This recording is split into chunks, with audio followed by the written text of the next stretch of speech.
కొత్త అడ్డ వైజాగ్ పోర్ట్ అడ్డ విశాఖ పోర్టులో 483 మెట్రిక్ టన్నుల రేషన్ బియ్యం సీజ్ అయినాయి. కాకినాడ పోర్టుపై నిఘా పెరగడంతో కొత్త దారులు వెతుక్కున్న బియ్యం మాఫియా. కొత్త అడ్డ మారిందట వైజాగ్. నిన్నే మనం అనుకున్నాం.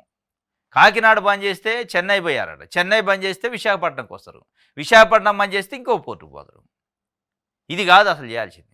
ఇంకోటి పదే పదే ఇది వైసీపీ నాయకుల హయాంలోనే జరుగుతుంది, వైసీపీ నాయకుల కనుసన్నలో జరుగుతుందని కొన్ని టీవీ ఛానళ్ళు, తెలుగుదేశం పార్టీ పత్రికలు ప్రచారం చేస్తున్నాయి. నేనేమంటా అంటే అది వైసీపీ నాయకుల, తెలుగుదేశమా, జనసేన, బీజేపీ పక్కన పెడితే అసలు ఈ మాఫియా, స్మగ్లింగ్ మాఫియా జరుగుతుంటే 6 నెలల నుంచి ఉన్న ఇంత ముందు చూపు, విజన్ ఉన్న ప్రభుత్వం ఏం చేస్తుంది? అది నాయకుడు ఎవడైనా కావచ్చు, అందులో తెలుగుదేశం వాళ్ళు ఉండొచ్చు, వైసీపీ వాళ్ళు ఉండొచ్చు, ఎవరైనా ఉండొచ్చు, మాఫియానే. మరి ఈ మాఫియా జరుగుతుంటే కట్టడి చేయాల్సిన ప్రభుత్వం లేదు వైసీపీ వాళ్ళు ఉన్నారని చేతులు దులుపుకుంటారా మీరు అనేది ఇప్పుడు ప్రధానమైన చర్చ.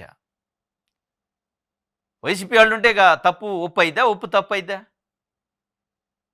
అది ఎవరున్నారనేది కాదు, మాఫియాని, స్మగ్లింగ్ని అరికట్టాల్సిన బాధ్యత రాష్ట్ర ప్రభుత్వం పైన ఉంది. ఏం చేశారు మీరు 6 నెలల నుంచి మరి అంటే సమాధానం లేని పరిస్థితి.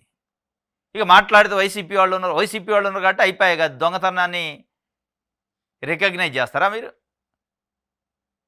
మీరేం చేస్తారు చేయాల్సిన పని? పోలీస్ స్టేషను ఉందనుకోండి, పోలీసులు ఏం చేయాలా? లా అండ్ ఆర్డర్ని కంట్రోల్ చేయాలి. సపోజ్ వాళ్ళు పోలీస్ స్టేషను, పోలీస్ యంత్రాంగం ఉన్న దేనికి ఆయన తప్పు చేసిండు, ఏం తప్పు చెప్పడానికి కాదు, చెప్పి దాన్ని ఎట్లా నివారిస్తున్నావు, ఎట్లా కంట్రోల్ చేస్తున్నావు అనేది కదా చేయాల్సింది. పోలీస్ స్టేషన్లో ఎస్ఐ ఉండి ఆయన దొంగతనం చేసిండు, ఆయన వైసీపీ, ఏం దొంగతనం చేసిండు, ఆయన తెలుగుదేశం, ఆయన మర్డర్ చేసిండు ఇంకో పార్టీ, ఆయన రేప్ చేసిండు ఇంకో పార్టీ అని చెప్పుకుంటూ పోవడానికి కాదు. దాన్ని నువ్వేం కంట్రోల్ చేసినవు?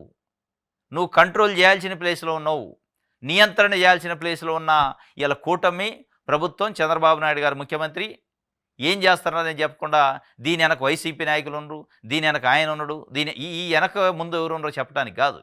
స్మగ్లింగ్ని ఆపారా? ఆపే శక్తి మీకు ఉందా? 6 నెలల నుంచి మీరు వచ్చాక కూడా ఎట్లా కాకినాడ నుంచి వైజాగ్ పోర్టుకు పోతుంది, ఇప్పుడు వైజాగ్ పోర్టు నుంచి చెన్నై పోర్టుకి ఎట్టబోతుంది? ఈ విషయాలు మీరు చెప్పాల్సింది.